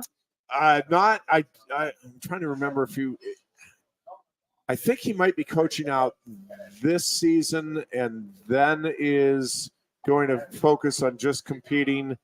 Mark Hall. Yes, I think I have that right. We talked to him my gosh, I'm trying to think where that was. Yeah, I believe Mark is going to coach out this season. He enjoys coaching, but he really wants to do a full cycle where he's just training. So full cycle for an Olympic cycle, so 4 years. Yeah, okay. And then I think we'll likely get young back enough, into right? coaching. What's that? He's young enough. Oh yeah. So, but yeah, Penn State has a bunch of guys that are training former because of where they live, here. Pretty much, or where they're working, type of thing, or yeah, just wide like variety. Some just want to change. Get out of here. Oh, I can see that. Where they live. Yeah, but I mean, yeah, there's all kinds of reasons and all kinds of places. But yeah, it was fun watching the senior nationals and. The Olympic trials obviously are going to be quite the spectacle at Penn State, and there's going to be a ton have anything to do with it? Of guys. I'll obviously be there. We're trying to work some things out. Nice. I'll be there too, buddy. So, yeah, very good showing. Penn State obviously off from team competition until the dual meet at Oregon State on January 5th, and then it's kind of nonstop from then. Another to question the for you. NCAA championships in Kansas City. Yeah. So another question, full of these today, Ironhead, but this is where I learn all my stuff. So I know that basketball has about a month layoff. Hockey has about a month layoff. So I don't know what they do. Do the guys go home for Christmas, everything? But like wrestling, there's a lull, right? So you said the January 2nd is about a 2-week window. Yeah, from competition. Yeah. Do they get to go home, or do they stay here? And then I'm wondering, where are they eating? Type of thing, because I'm always like, that's my biggest thing with like athletes. Because like I know the basketball team when we would break up to go away for, this is before they had winter break, but graduation was much earlier in December. The basketball program would go to the tavern on a nightly basis for their meals. Like, because the dining halls are closed. I mean, what does the wrestling team do? Yeah, so a lot of these guys will stay around. I mean, there's certain and I don't know what the time periods are, but they'll need to be back and training in the room before New Year. I'm almost positive of that. But Cal does strongly encourage them to get home for Christmas. Just a couple days, now, right? some of them will stay up right until this coming weekend. Like some of them will probably leave. So Saturday where are they or eating? Sunday. They'll eat at their places or at the coaches usually have a meal, and then they'll have stuff, obviously in the room after some of the practices and that sort of thing. So it's up to the wrestling program to supply, because they are scholarship guys and they have to supply their food and meals and stuff like that. So yeah, but I've always wondered what. Most of them will get a break of at least a few days here. Now, a lot of them, when they go home, and some will take a longer break, they'll obviously keep training wherever they go. But a lot of them, when they go home, will go back into the high school wrestling rooms and roll around with the guys there and kind of, share stories and all of that of their Penn State experience. It's a big deal when you have a kid who is in a D1 program. Obviously, even more special when it's a program like Penn State. But when you have a kid who's in a D1 program and gets to come back over the holidays, like that is kind of one of the neat things for high school wrestling programs and the kids on those teams is, hey, this is what could happen if everything goes well with my career. Like that's every sport. It's good for morale within the program, and I think it's also nice for those kids. By the way, in the same light of this, in sort of the same situation as I was a Penn State guy. I go back to my high school. I'll be wearing my football gear. And that's awesome type of thing. You know what I mean? It's just part of the game. It is. You've earned it. Yeah. I do know that. I'm thinking it was Bill or James who created the packages for our current NFL players. Sends them sweatsuits, sweatshirts, T-shirts, shorts, and this and that just to wear around the football facility. I mean, I was like, that's great. Yeah. Because there was always like, you still got to sell your school. Sure. And now you're talking to guys from Michigan, Notre Dame, Northwestern, and you're wearing your gear right there. That's pretty cool. Where'd you get? I mean, you know what I mean? I've always I mean, I guess when I finally saw it, I was like, man, wish we had done that type of thing. I wish it was done when we were, because it's a smart idea. So I don't, It is. So that makes it does. It really does. And sense. you're an older guy and you're in the NFL and you're still repping your colors and stuff like that. So I always thought that was pretty cool. And it's a great idea. I think it was James who started doing that. I think. Yeah, turn our attention to the National Football League, dear Goon, and I will say this 3-game stretch by the Steelers. They might have had a more brutal one somewhere along the way in my lifetime. You go back to the end of the Noel era, maybe, or I don't remember as brutal of a 3-game stretch as this has been, where, again, you're losing to teams that are had 2 wins on the season in a 5-day span at home. And then you jump up 13-0 on the Colts, and it's like, you know what, maybe they took the extra time from that Thursday game, figured some things out, got things rectified, and from that point on, and again, it isn't just the offense. Like I know everybody wants to, and the offense is awful. There's no question, and I get that Kenny Pickett wasn't great, and Mitch Trubisky has been awful, but when you look at that offense, there is talent there, and that's what is, I think, for fans really frustrating. Is it's one thing if you look at Carolina's roster right now. It's like, well, yeah, of course they're not winning games. Like, they don't have a lot of big time NFL players. Pat Freiermuth is a big time NFL player. Najee Harris is a big time NFL talent. I realize the numbers. Is he a bust to you? He's bordering right now. Like, we got to see how. I think next year is going to be kind of a make or break in terms of how you view him. I saw a couple stats. Travis Etienne from the Jacksonville Jaguars. Etienne, yeah. Etienne, he's played less games and has more 100-yard production games, more rushing yards. Good bit. It's amazing. Yeah. So, sorry. But you've worked on it. That's the thing that's got to drive you crazy. Yeah, the receiving core is outstanding. Always has been. And so that is the frustration. But the other frustration of this 3-game skid or 3-game collapse by the Steelers is that the defense, which was the one constant, the one reliable thing you could hold your hat on if you were a Steelers fan, man, they are giving up. They're getting gashed. They're getting run on. They're getting beat up. They're getting passed over. Like, they're getting beat soundly here during this 3-game stretch. And again, not by great offenses or great quarterbacks. And it is frustrating. As a Steelers fan, I mean, it is really frustrating.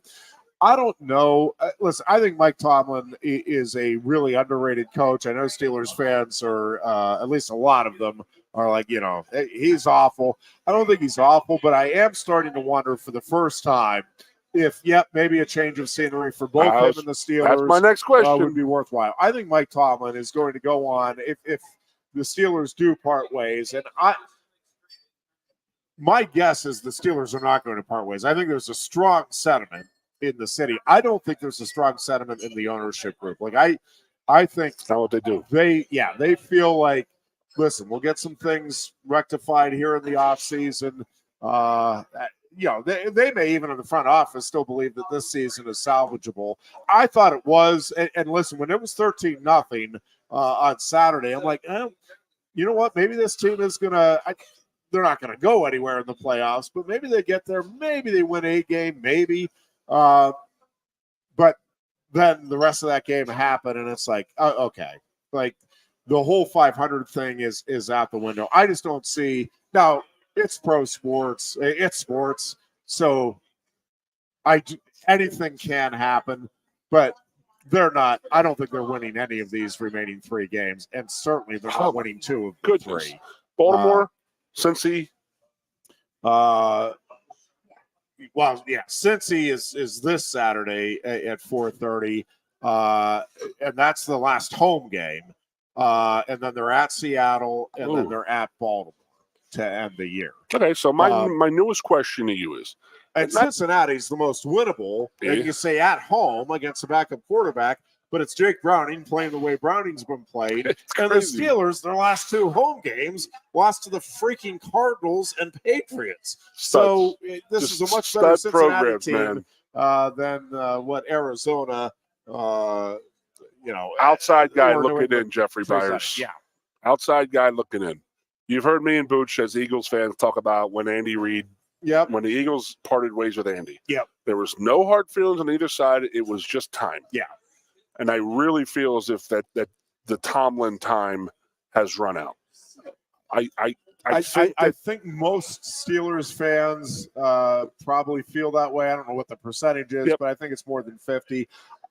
It's not a knock on Mike Tomlin. It's just like my Bill guess Parcells is in that front off. Like, I don't think the Roonies are sitting there saying, "Yep, we need to move on and just find." I love the people who are like, young hungry guy. Trade Mike Tomlin for 2 first-round picks.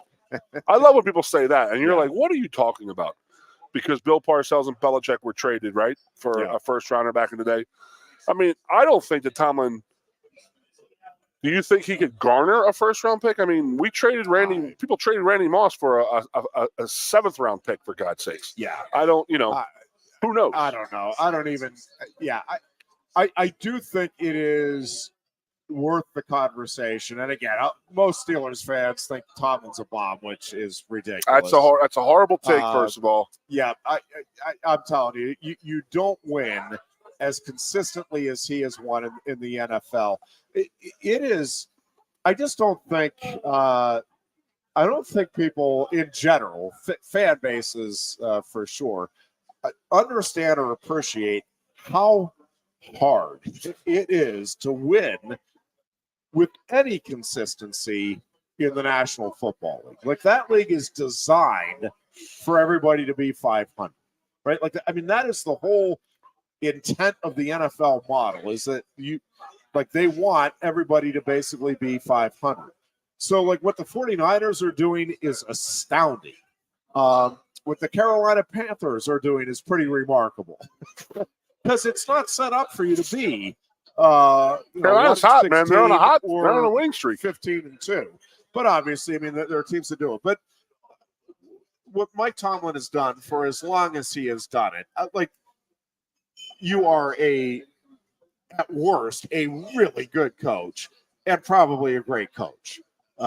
Great coach to be in it as long as he has and to have won as consistently as he has. Do you think he's earned the right for more seasons? Well, where I'm at, and I'm in the strong minority, I'm honestly okay either way. I think they need to have a long, hard, honest conversation, and I'm not sure whether Tomlin's willing to do that, the Roonies are willing to do that, but across the board, like, hey, is it just time? Like, my act that's worth it. Yeah. Worth it. Yeah, and I think that's a possibility. I also think, like I said, the thing that's most troubling to me about what has happened here these last 3 games is that the defense is also now, like, I keep thinking the offense is going to start picking it back up. That has not happened. But also now the defense, it's not collapsing. It's not been awful, but it is nowhere near what we were seeing earlier in the season. And I think opposing teams are doing a really good job of taking advantage of what's there with the Steelers and using the Steelers' strengths against themselves. I watched a lot in the Colts game. I started, for whatever reason, and it wasn't even intentional, but I started really watching T.J. Watt, and I love T.J. Watt. Do not misinterpret what I'm saying, but Watt is a terrific edge rusher, but consistently in that game, as it went along, they just ran right to where T.J. Watt was. They ran under him, and or Minshew would step up, and again, Watt's going behind him, and it's like, oh, now I have an easy pass. Again, this is not a criticism of T.J. Watt. I think Watt should still be in serious contention for MVP. I think he's that important to the Steelers. A little harder to do when you're having the 3-game collapse that the Steelers have had, but I think he's a large reason why they got to the 7-4 mark to begin with. Like the biggest reason why they got there. Regardless, I think the Steelers' aggressiveness has been used against them in some key spots during this 3-game stretch. I think they're a little softer against the run than what you thought, at least what I thought, through the first whatever it was, 11 games of the season there. So we'll see how it finishes out. I don't have high hopes for a strong finish here. Come on, Steelers, Headley. and I think this thing is going to end very badly. I am curious to see what the approach is across the board here in the offseason for Pittsburgh, where they identify the problems, whether they do make a coaching change. Again, I would say the odds are strongly against that. And I think 100% of Steelers Nation could be on board that it's time for a change. And I think even then it'd be like a 75-24 likelihood that Tomlin would stay, even in that scenario. Just because I think they like what they have in Tomlin. They like the stability. But I think they've got to take a long, hard look. I'm not one of those that it's like, we absolutely have to move on, time to get rid of them.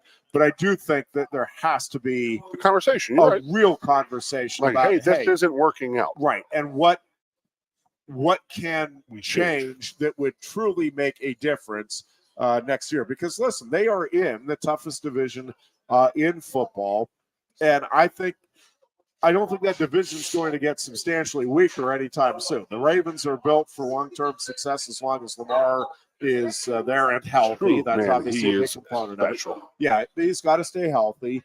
The Bengals and Browns are showing that even without – actually, the Browns may the Deshaun Watson move is still baffling to me. And I'm not saying Joe Flacco is the long-term answer. And I don't know that Jake Browning, I know Bengals fans are excited and rightfully so, and it's a great story. I don't know that Jake Browning, I can't sit here and guarantee you that he's not, but I don't know that that's a long-term. Like Joe Burrow, I feel very confident is a long-term, big-time quarterback in the NFL.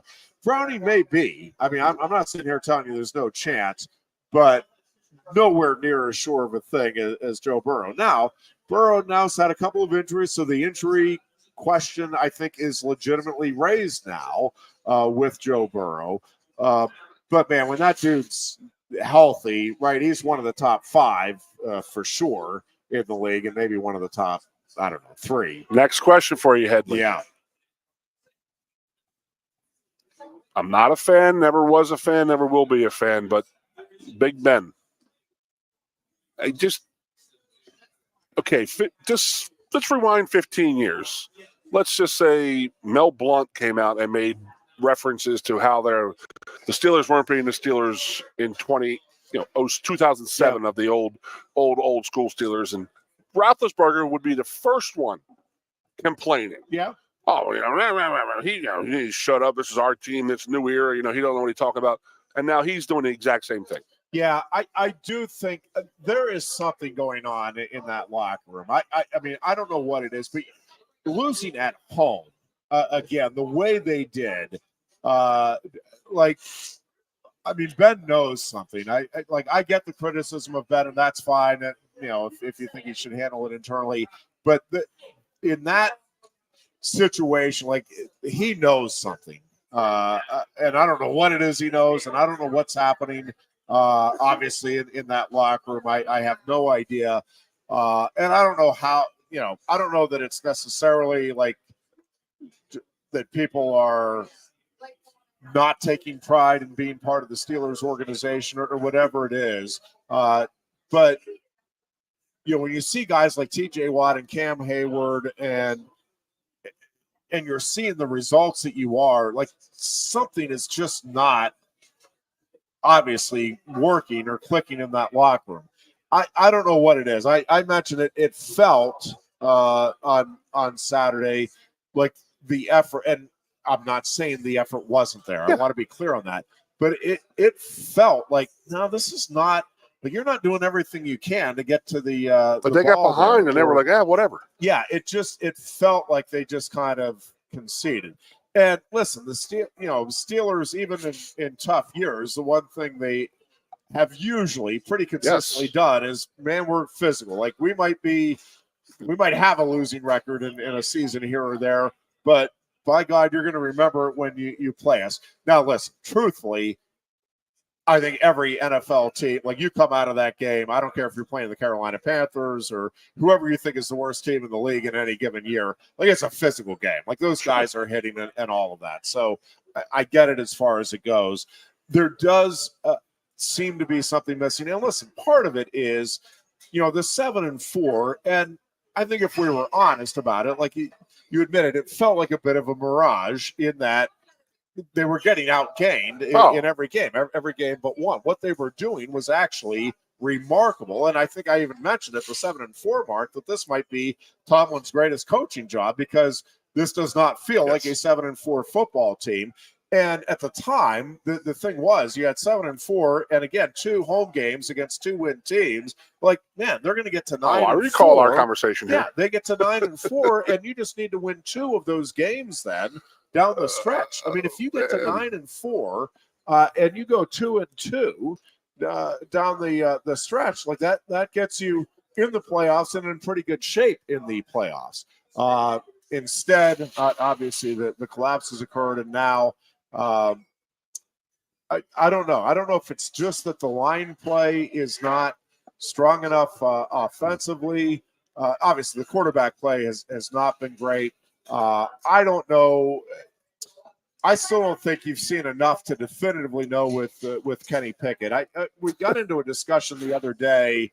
There's a lot of debate right now with Brock Purdy. I was listening to I think it's either Dan Patrick or Colin Cowherd within the last couple of days, talking about Brock Purdy, and they're like, well, he is doing a good job, but my gosh, look at the talent on that roster, and it's like, right, they are, but Joe Montana, like it wasn't like Joe Montana didn't have great line play, wide receivers, running back, coach, defense. Like, yes, Brock Purdy does have all that. It just goes back to what I say, Goon, and like you're just never going to definitively know in any of these situations. But I do think a lot of it is just getting the right quarterback with the right coach at the right time, right? Like you do wonder how many like Jake Brownings are out there that it's like. And again, this may be just lightning in a bottle and a little burst for Browning. I don't know. Or it may be a guy that is on his way to having a, Tom Brady-like career. I have no idea. It feels like he can make all the throws, and the confidence is certainly there. So I don't rule out that he is a long-term success prospect here in the National Football League. But there are so many things, again, that play into the success or lack thereof of a quarterback or a coach and the perception thereof. And it's just amazing how grudgingly people are willing to give some people, I guess, credit for their success. And in other cases, it's like, well, no, they are. I mean, even Michael Jordan, everybody acknowledges as one of the 3 greatest. Most would acknowledge the greatest player in basketball history. He wasn't winning titles until Scottie Pippen got with the Chicago Bulls. Like, he didn't just come in and like, even in a sport like basketball where one guy can make a ton of a difference, you still are not single-handedly winning it. And football, even more so. Yeah, football, like, there are so many different components. And I think, I don't want to rehash the old arguments, but like Dan Marino, to me, Goon, is as great a quarterback and certainly as great of a passer as anybody in the NFL. Joe Montana, Tom Brady. Elway. Yes, Jim all Kelly of them. just don't have a Super Bowl. But, yeah, he doesn't have the Super Bowl. Marty Schottenheimer, I would stack up with anybody in terms of coaching ability. That guy could coach. He knew how to coach. Never won a Super Bowl. Never had. But, there are other quarterbacks that have Super Bowl titles that nobody ranks as one of the greatest, but got the right situation, right team. And same thing with coaches. Like, there are coaches that have. Now, you can't be an awful coach. You can't be, just completely, Foch Fazio level of head coach It's your guy. and win a Super Bowl. Like, that's not happening. You have to have some semblance, but you don't have to be one of the all-time historically great strategists to be a coach. Sorry, I didn't mean to pick on you, but let's be honest. Come on, all right, we're going to take a break here and be back to wrap things up on this Tuesday. It's the Lion Country Kia Goon and Ironhead. Coast into fall with a new Kia from Lion Country Kia. Right now, get a 24 Kia Seltos for 5.25% APR for up to 48 months. A new Sportage plug-in hybrid at 0.9% APR. Check out our 23 Sorento hybrid for as low as 4.5% APR. And don't forget, all 2023 and 2024 Kias come with a 10-year, 100,000-mile limited warranty. Stop in and meet with one of our sales experts today and coast into fall at Lion Country Kia. We want to see you in a Kia. Since retiring, I have spent my time searching the countryside for the hottest wings in America. I always seem to end up disappointed. You call these hot? Back off, Luigi. Mamma mia. Your hands it, busboy. Your wings suck! I knew I should have stuck with Quaker Steak's triple atomic wings. You think I'm tough enough? The Center Hall Farm Store has been serving Center County and beyond for well over a half century. A small family business, the Center Hall Farm Store specializes in animal nutrition and manufactures its feed fresh using local ingredients. Get the best in horse, cow, pig, chicken, and bird feeds. If you're not already a customer, stop in and see why so many of your neighbors are. The Center Hall Farm Store at 110 West Allison Street in Center Hall, or call us at 814-364-1393. Sioka Toyota of Williamsport invites you to stop in today or check us out online. We have the smart path to your next Toyota, like the all-new Crown, BZ4X, the all-new Grand Highlander, Corolla Cross Hybrids, Sequoias, and more. Over 100 new Toyotas here and on the way. Don't make a $1,000 mistake. Choose Sioka Toyota of Williamsport and see the Sioka dealership's difference. Buy or reserve yours today and see for yourself why Sioka Toyota is the only stop you need for your next new car. Sioka Toyota, it just feels right. Ready to be part of something bigger? Come pave the road to success at Glen Baker and discover a career where your hard work and determination can build a bigger, better future. Our team believes we can build a stronger future together. Join us at Glen Baker, where we value teamwork on the field and on the job. Go to GOHcareers.com to apply. GOHcareers.com. And best of luck to all the Center County sports teams all season long from everyone at Glen Baker. The Goon and Ironhead. Back here to the Lion Country Kia Goon and Ironhead show. We are at Quaker Steak and Lube, the place to be.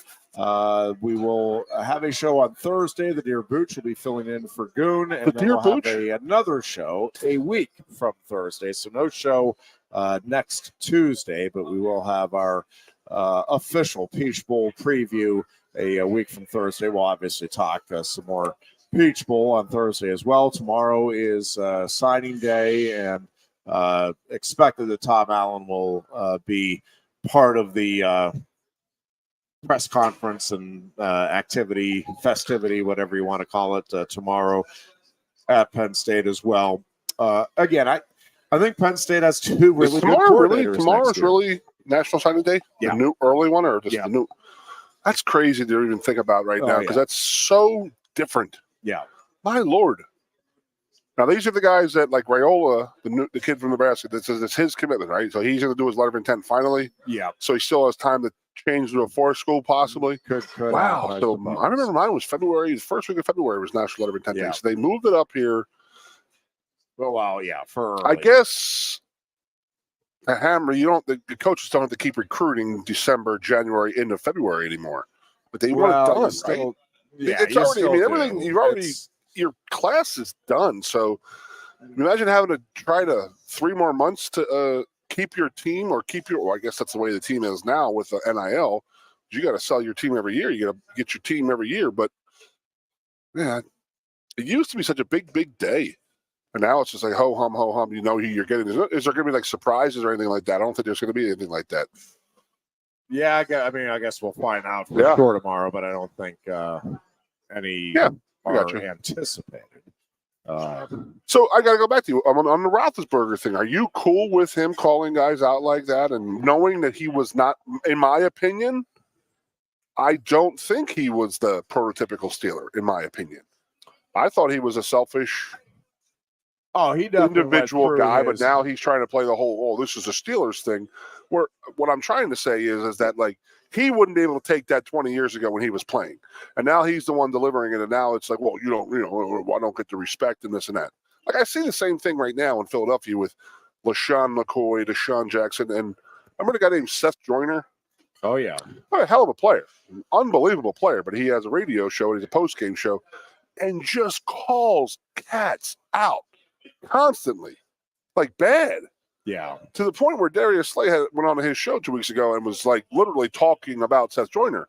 And I'm sitting there, I was like, okay, Seth, you were a great player and all, but it's like not your team, it's not your time. You can't compare then to now. That's how I feel. But then Darius Slay gets on his show and says, yeah, we stunk as a team, but I played a pretty damn good game. I played my best game. And then you're just like, wow, dude, the team has just lost to their big rival, and you're only talking about how good you played. That's the difference in the mindset, in my opinion. But, like, I'm just saying, like, Roethlisberger, I'm sure he would have had issues with guys calling his teams out. But now he's doing the exact same thing. So, I don't know. Hypocrisy, I guess, Jeffrey. Hypocrisy. Yeah. So do I have to call you the Deer Ironhead when you're not here? Well, I mean, just the Booch got a deer, and then the Deer Goon, the Deer Booch. Man, there's a lot of deers going around here. Yeah. The Deer Ironhead. I just assume everybody calls me the Deer Iron. To your face? Yeah. Wait, what? This is an outrage. There's other stuff we call you behind your back. Don't get me wrong. Outrage, I tell you. You ready for Festivus? Always. The Philadelphia Eagles, Dear Goon, what do we make of their 3 games? December's been a pretty tough month for the state of Pennsylvania football. Yeah, I will say a couple of things. One, the Eagles have 3 wins awaiting them. Correct. Down the stretch.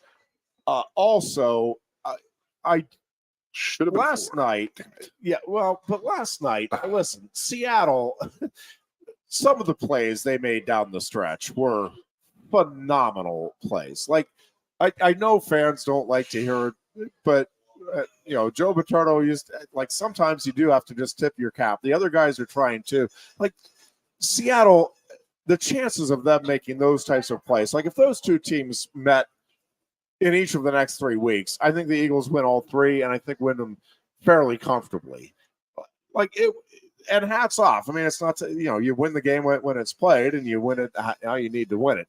But it was crazy good plays that were being made by the Seahawks, and I mean Drew Lock's pass and the fingertip catch, like that's amazing stuff. Can I tell you something? I think the Eagles are fine. I really do. Like the Eagles, I'm okay with them. Played well enough to win that game. I'm worried about Jalen Hurts last night. My honest opinion. Does it look to you like he's scared to get hit? I don't know about scared. Not scared, but to get hit. He's playing timid. He's not aggressive. I know he's under the weather, so I think that's yesterday. But I mean, we're 3 in a row now where it's been like that, in my opinion. Where it's just like he got hit against the Cowboys last week and was just like, it wasn't that hard of a hit. He got up so slow, limpy and gimpy. And I'm like, I wonder if there's something more wrong with his knee than they're actually letting on. Because I know he had a foot surgery last year in the offseason. So I don't know if it's moved up to the knee where it's hurting. It just seems he's off. Like bad, like just not with it. Making some throws right there that late night game. I mean, you don't need to make that throw.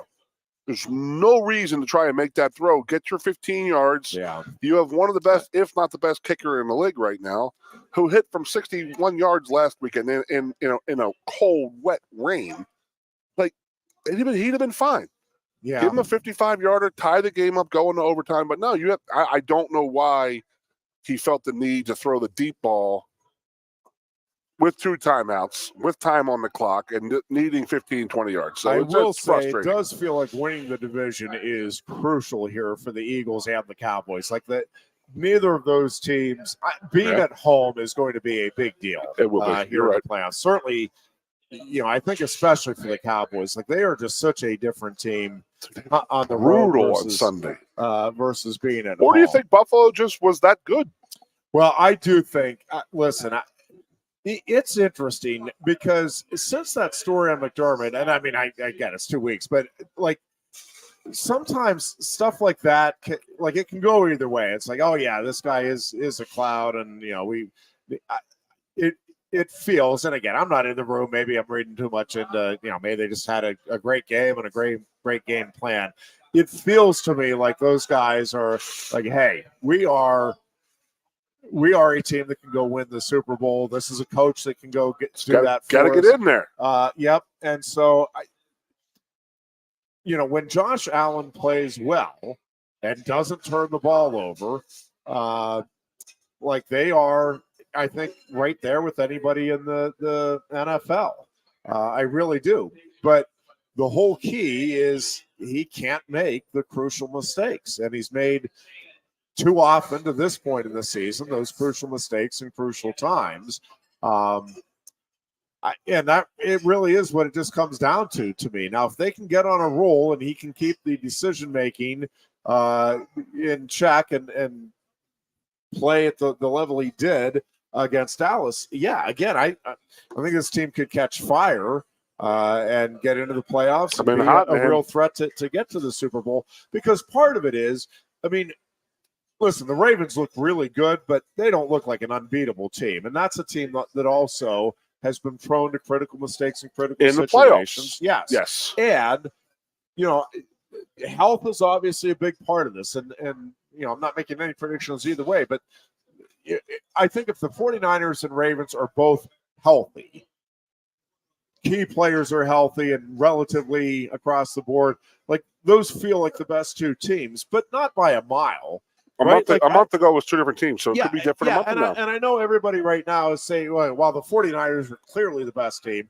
And in the moment right here, I agree. Yep, right now they are the best team.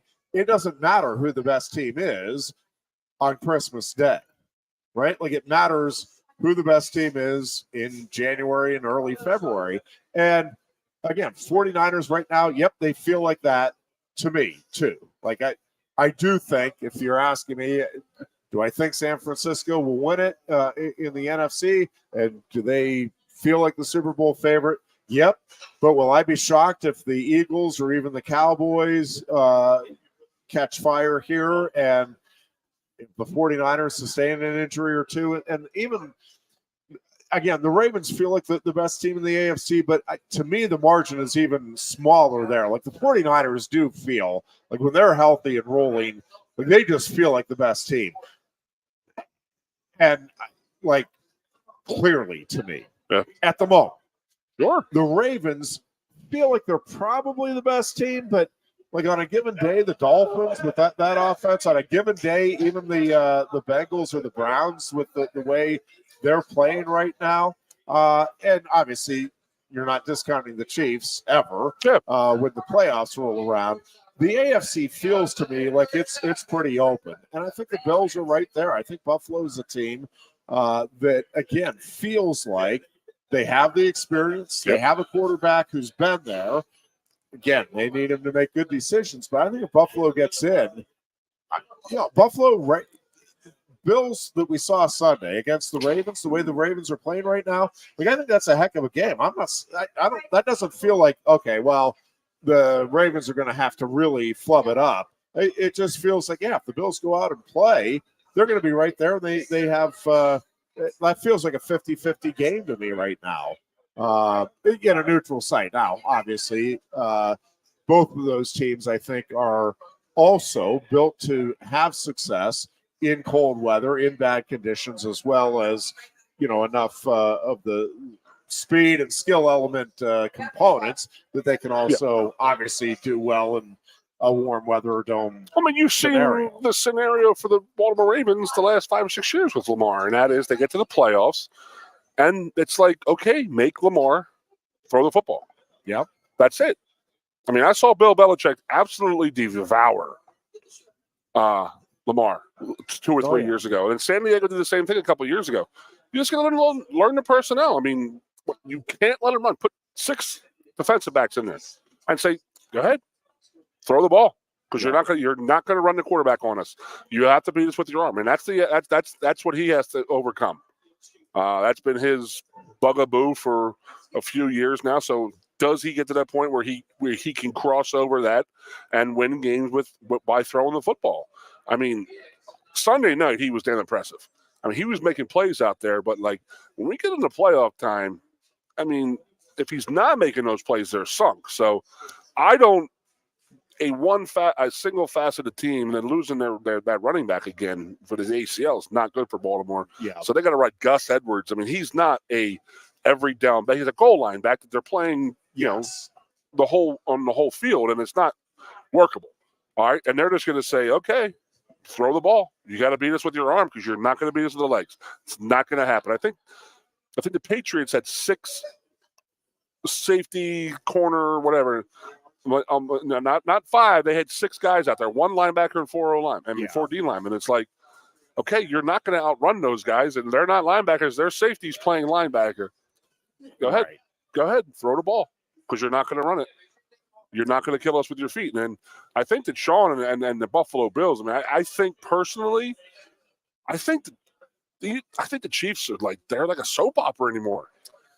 They're so up and down, and it's like there's definitely chinks in that armor. Yeah. With what they can and can't do, and I mean, how many drop passes? I mean, they're going to have to run into the fact that they don't have wide receivers. That's going to hurt them sooner than later. Yes. And the wide receiver they do have, they had 28 drops this year. I mean, that's insane. Yeah, and I'm probably overly harping on the reaction there to the end of the loss with the offsides call and the play being called back, and it was a great play, and I get the frustration and disappointment. But to go back to where we actually started the show, which was the NFL officiating, one of the things that is really difficult, Goon, and I think it seems easy when we're sitting there in the armchairs, but it's like you do get frustrated as a fan, and not if you're watching a game and your team's not involved and you see a call where it's like, okay, that was irrelevant to the play. Like, I don't want that called. But if you see a blatant hold, right, and you don't know until you call it, and then the ball gets thrown to the other side of the field. Well, you don't know that. Well, it didn't affect the outcome. I don't care if it affected the outcome or not. You held. Yes. And so it is really tough what we're asking officials to do. And it is a fast-paced game and all of it. I will say I'm amazed that in an era where we want instant replay on everything, that we can't go back and look at a foul in the Penn State game with 2 points. We can't go back and look at that and say, oh, well, he didn't touch it. Sorry about that. No foul. Nope, we can't do that. But we've got to get everything else right. I don't know. Yep. The inconsistency with how we use instant replay in sports still just is very frustrating to me. I feel like I'm the only one. Dare we say mind-blowing? Very frustrating. I would dare say. Well, all right. We are going to Merry wrap things Christmas, up for Ironhead. today. Merry Christmas. Enjoy it again. Booch and I will be back on Thursday here at Quaker Steak and Lube. And until then, be good and be safe. Stay tuned tonight, 7 o'clock. We'll have the special show from We Are in Philly. Coast into fall with a new Kia from Lion Country Kia. Right now, get a 24 Kia Seltos for 5.25% APR for up to 48 months. A new Sportage plug-in hybrid at 0.9% APR. Check out our 23 Sorrento hybrid for as low as 4.5% APR. And don't forget, all 2023 and 2024 Kias come with a 10-year, 100,000-mile limited warranty. Stop in and meet with one of our sales experts today and coast into fall at Lion Country Kia. We want to see you in a Kia. Since retiring, I have spent my time searching the countryside for the hottest wings in America. I always seem to end up disappointed. You call these hot? Back off, Luigi. Mamma mia. Look, hands it, busboy. Your wings suck!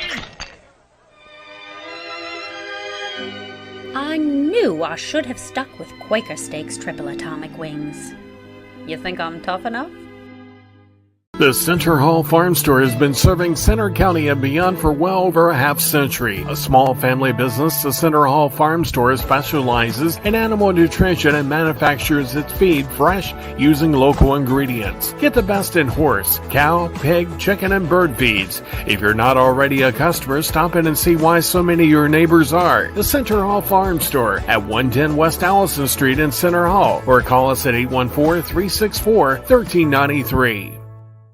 Sioka Toyota of Williamsport invites you to stop in today or check us out online. We have the smart path to your next Toyota, like the all-new Crown, BZ4X, the all-new Grand Highlander, Corolla Cross Hybrids, Sequoias, and more. Over 100 new Toyotas here and on the way. Don't make a $1,000 mistake. Choose Sioka Toyota of Williamsport and see the Sioka dealership's difference. Buy or reserve yours today and see for yourself why Sioka Toyota is the only stop you need for your next new car. Sioka Toyota, it just feels right. Ready to be part of something bigger? Come pave the road to success at Glen Baker and discover a career where your hard work and determination can build a bigger, better future. Our team believes we can build a stronger future together. Join us at Glen Baker, where we value teamwork on the field and on the job. Go to GOHcareers.com to apply. GOHcareers.com. And best of luck to all the Center County sports teams all season long from everyone at Glen Baker. The Goon